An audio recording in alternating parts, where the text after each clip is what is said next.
Of the people who say they have a favorable impression of Tucker Carlson, 35% of them also agree that he's a dangerous anti-Semite. And so you have this, that equates to like 12% of the electorate, 20 million people who are like, oh, I like Tucker. Yeah, he's anti-Semitic. He's the Hitler Youth. I'm very happy to welcome my guest, Mark Mitchell, at Honest Pollster on X, the website RasmussenReports.com, one of the most well-respected polling outlets in existence right now. Welcome to the show, sir. Yeah, really great to be here. Thanks so much.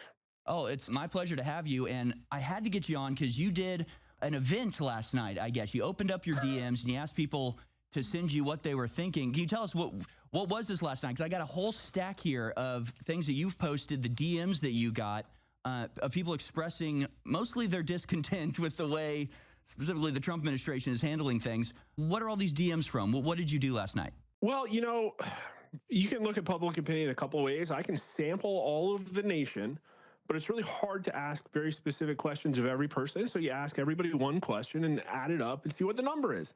And things like, hey, do you want more or less economic populism? And everybody's like more, like 70% of them.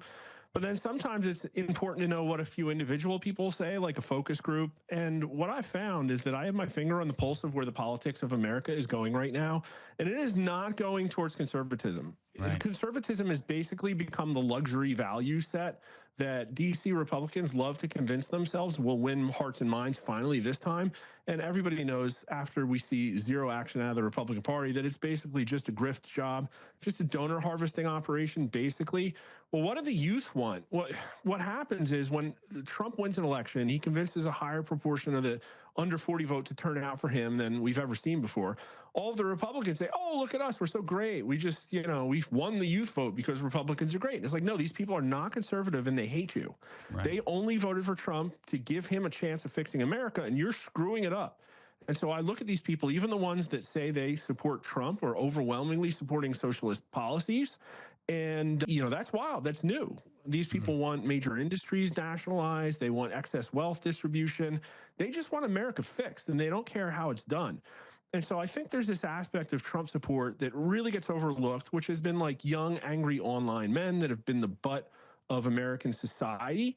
And these people are not reading William F. Buckley. They want a strong man. They want things fixed. And unfortunately, they've been around for 10 years. They haven't really seen a lot of stuff get fixed. And now all of a sudden it's like, well, Trump came in, he was wrecking the government. Everybody loved it. And then that stopped. And what happened? Well, probably the uniparty killed Doge. Donald Trump was getting a 60% approval rating of under 40 voters. That's just like insane. That's literally nutso. And now where is it? It's 35%. And who do those people like now? They like Mamdani. So you have this core voter, though, and like the keyboard warriors and the 4chan folks and all these people have always been there, and they've always been a pariah. And I come out and explain to the society that they don't want Republicans. They just want you to fix things.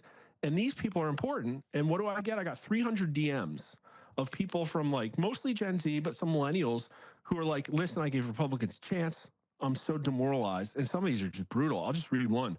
I'll join the club here. Completely done with MAGA and Trump. The federal government could freeze assets of illegals tomorrow and self-deportations would go through the roof. Yep. Confiscate houses, cars, accounts, etc. We would need a fraction of the people. We would only need a fraction of the people of ICE if you were to do that. There's so much low-hanging fruit. Cancel H-1Bs. Stop with this 100,000 complex nonsense fee. It's not going to work.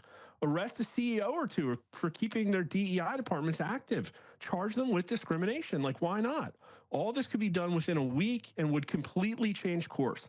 I'm 28 years old, and all of my conservative friends are done with Trump as well. Nobody's lives are any better. A complete unforced error. He almost died, and God saved him to give us 50-year mortgages. That's brutal. Where is Trump? Because this isn't him. Yep. And it's all the same kind of thing. Like, we have no future. Republicans are fake. I've given Trump 10 years. It's not going to work. The system's beaten him. Over and over and over again. And there's more. I'm getting more. I'm probably going to have to do it tonight, too. Yeah, I printed out probably 50 of the ones that you posted, but they all sort of, most of the ones I've seen sort of follow that same trajectory. In fact, the one I put on top here, I think is sort of the most illustrative, is a guy posting his collection of Make America Great Again hats. He's got like 20 MAGA hats, And he saes, I do not intend to vote Republican in 2026. He says, I voted straight Republican ticket in 12, 14, 16, 18, 20, 22, and 24. But then he says, I'm done with any and every pro-Israel politician. So it seems to me like the two issues that the Republicans are absolutely failing on are Israel and the economy. Those seem to be the sticking points, which is why Mamdani is so appealing. And I've made this argument for years now at this point. Obviously, the young people are not happy with the economy for good reason. I mean, we can look at it. The median age of a home buyer in the U.S. is now 61. Okay, so that's like a death knell for an economy, especially for young people. I mean, everything for the economy is dismal and looking worse for the young people. And the conservatives have no answer. They're not even interested in the concerns. They just mock the poverty that their policies have foisted on people. And then you've got the socialists on the other side going, hey, you know those billionaires that are mocking you? Vote for me and I'll take his money and give it to you. Of course they're going to go for that. It doesn't mean that they're right. It means that the Republicans are offering nothing. Right? Am I wrong on that? It seems like Israel and the economy are the two things that the Republicans are just fumbling isn't even a big enough word. Lighting on fire and self-immolating themselves over. Yeah. Maybe better. Well, there's something very specific about Israel. Let me step back and say that the youth want economic populism. And they don't know what that word means, but they know they've been screwed. And so right now, I think they thought Trump would do that. And they're less convinced of that right now because, quite frankly, like, again, the Bill Pulte thing, like, dude's a home builder billionaire. And the plan he suggested will objectively increase the prices of housing. So it kind of looks like oligarchy stuff. And I think people are upset with the oligarchy. When they say economy, they don't mean Trump bring down the gas prices.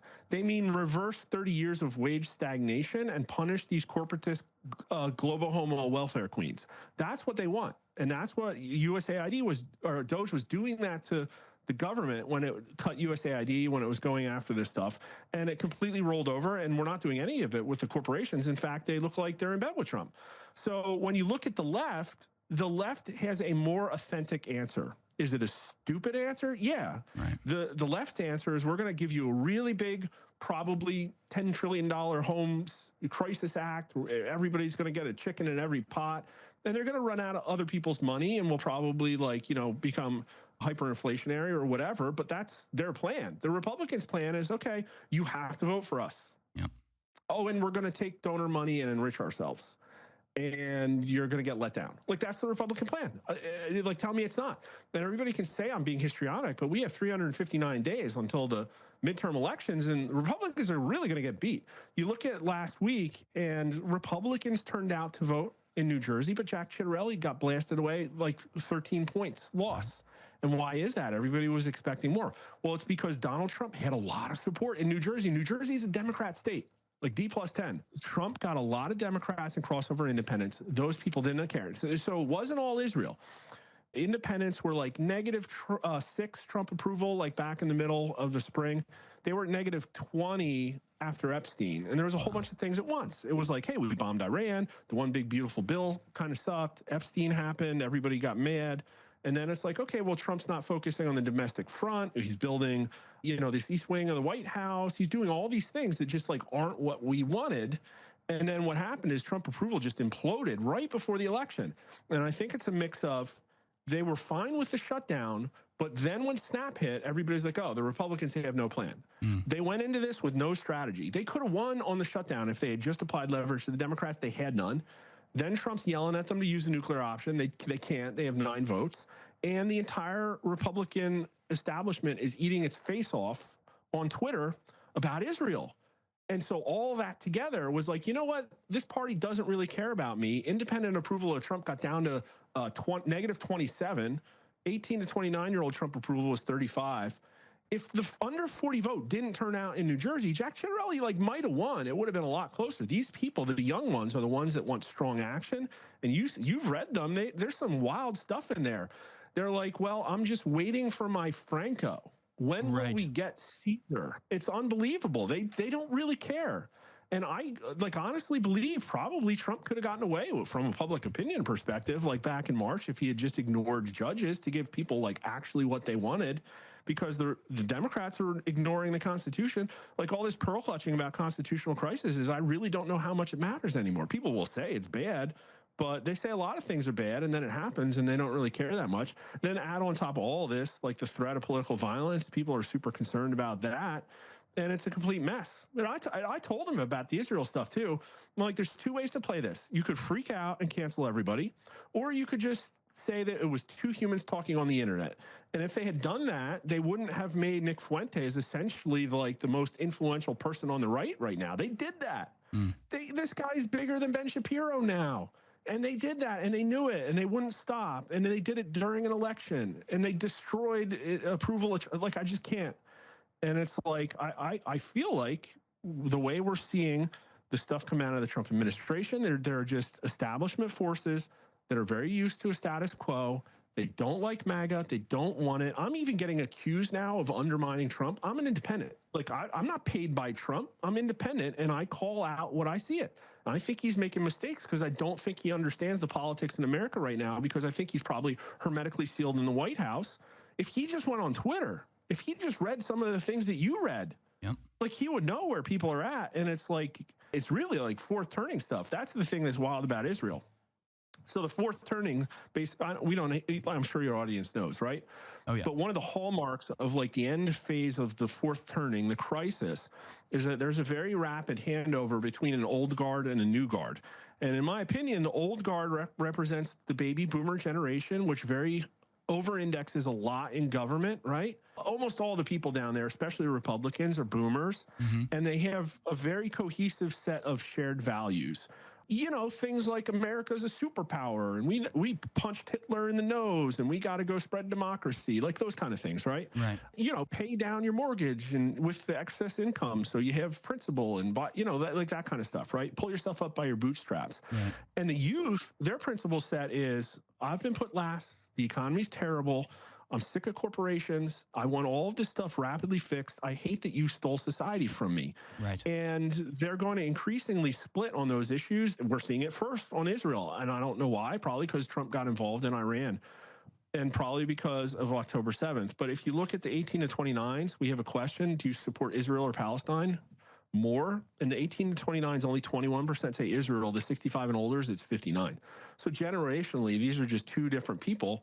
And Israel knows it's a problem. They know they're losing the youth. I have influencers I know who have been approached by both Qatar and Israel. It's a very big political football, like the minds of the youth on the internet. And I think the youth are rebelling against the values of the boomers, which have been very strongly coded to supporting Israel. And again, I'm not making it about Israel. I'm just saying this is going to increasingly happen. I think we're going to see this on NATO. I think we're going to see it on stuff like that. And what happens when all of a sudden we get into a situation with the majority voting bloc in America decides that NATO is not worth it anymore, because they need to put us first. Like, we need to work on ourselves. And I think that's overwhelmingly the theme.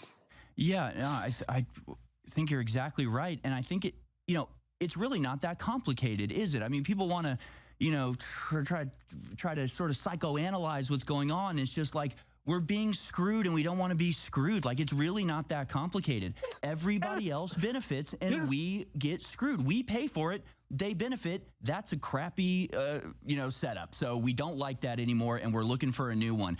I mean, is it really as simple as that? And just to tie it all together, I mean, the division with the MAGA right versus the Israeli first. You've got Ben Shapiro coming out with a video yesterday where he's going, if you can't afford to live where you grew up, you have to move. And it's like, screw you, dude. So it's like the Israeli people, it's not even about Israel necessarily. It's like it sort of comes with all these other ideas that are like, hey, everything's the economy. GDP going up, then the economy's good. Too bad you can't afford a house ever, and you can never have children because you can't afford it. Too bad, the stocks are up. And it's like that mindset that is just so alien and frankly offensive to people that are in their real life seeing the discrimination and the suffering of the average young Trump supporter. Even the idea that the economy is the stock market, in my opinion, is a very boomer-coded thing. Right. My dad loved Alan Greenspan. They all loved retail stock trading. My dad was like, oh, somebody gave me a tip to buy Home Depot. They loved it, and they still talk about it, and they do it. And everybody else can't put food on their table. You mentioned median home buyer age. Well, the first-time home buyer age is 40 now for the first time. That's kind of dark. That means it's like, okay, 18 years you work until you can finally afford a house. And so you just look at the solutions to these problems and you're like, okay, they proposed a 50-year mortgage, and that would be better for the home building industry, the banking industry, and the boomers because it drives up the cost of housing by increasing demand and not supply. What would be the best thing for Zoomers? Well, that would be canceling every H-1B. What would happen? Well, overnight, wages would shoot through the roof. There would be a desperate scramble for people to get hired. So these people would have a lot more money than they did.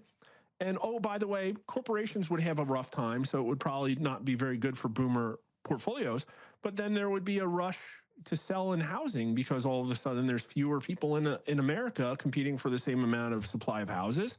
And so the housing market would crash, and that's essentially a generational wealth transfer from the boomers to the Zoomers. Instead, what we have is like the Zoomers are paying ridiculous amounts of health care that's going to subsidize older people's health care. The taxes are going to Medicaid.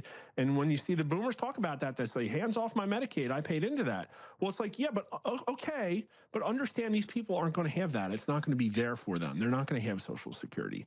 And so I think that increasingly these two forces are going to be at odds, and people are going to put down their political differences. And it's like, the right needs to be on that playing field. And right now, all I can tell you is it doesn't matter that it's stupid. The idea of Democrat socialism is very appealing to the people under 40, especially if you layer on any AI stuff. They'll be like, okay, UBI, UBI. We're going to have like 3 trillionaires, and then everybody's going to be on UBI. And so if the right wants to fix this, if they really do, they need to examine this now because the time is running out. There's like 5 or 10 years till all the boomers are dead, right? And really, I say Zoomers, the dividing line is really at like 50 is really where the line is. And it's because of the internet. People are consuming news different. And that's really new for all the boomers in leadership because they're getting owned. They like the idea that Mark Levin doesn't understand that the internet is telling you that you lost, dude. Like when Nick Fuentes can ratio you 40x in an hour with an account 5 times smaller than yours. And when like Brett Cooper is the face of like pump the brake guys, the internet's telling you lost, and they don't know that. And like again, if Trump was back on Twitter, I think he wouldn't be making a lot of these mistakes. Weird to say, but like he was the king of Twitter. This guy knew, like he understood his followers. Yeah, and it's weird that he's not back on. He should be back on, and it's just so much of what he does is just like, what is even the strategy behind this? Have you done any polling on like MAGA, Tucker versus Mark Levin? Have you studied that in particular? So the problem is that so few people watch Mark Levin, and when you ask about people that aren't really well known, the numbers just kind of blur. You get a lot of not sures, and then people are just generally agreeable, so they'll give you weird results. But we did poll about Tucker specifically, and there's like kind of, and again, I'm not taking sides here. I'm just telling everybody what's happening, where the pieces are on the playing field. And well, I'll tell you why I ask, because I don't know. It seems to me, from my perspective and my algorithm, it seems like everybody in the world is on my side, and then you have like Ben Shapiro, Mark Levin, and whoever else Israel is paying. But it's like a small little cadre of people that get promoted by the algorithm. But I don't know if that's accurate. I don't know if that's biased because of my algorithms. That's why I was asking, because I really don't know where the vast majority of people land on this divide. Yeah, I mean, like that was a problem for me because my algorithm just feeds me what I interact with, and it's mostly just the Hezbollah folks, and it's toxic. I'm probably a little too autistic, and I actually respond to them and try and like actually give them a chance to argue in good faith, and they like often don't. And I say that in like tongue-in-cheek manner, but there were accounts that showed up 3 weeks ago out of nowhere and just replied to every one of my tweets with stuff. And I don't know what to do with that. But Tucker, like he had really high favorability ratings 2 years ago when he got fired. They've definitely been shot. Like he's down to 35% favorable, 44% unfavorable. But mostly that's driven by Democrats hating him a lot more, and the Republicans still kind of like him. He's 60 to 22 among Republicans. Like that's pretty decent. Like he's not Mother Teresa, but they certainly don't hate him. But we asked this other question, agree or disagree that Tucker Carlson's the most dangerous anti-Semite in America, and he's chosen to take on the mantle of leader of a modern day Hitler youth. And people agree 38 to 33, but like only 31% of Republicans agree, 47% disagree. But the weird thing is about this is, first off, Tucker is liked better by the younger people. So he is appealing to this under 50 crowd. And I think personally, Tucker's Nick Fuentes thing was probably a troll to get attention of the boomer right. in order to, I don't know, stir the pot or whatever his intention was.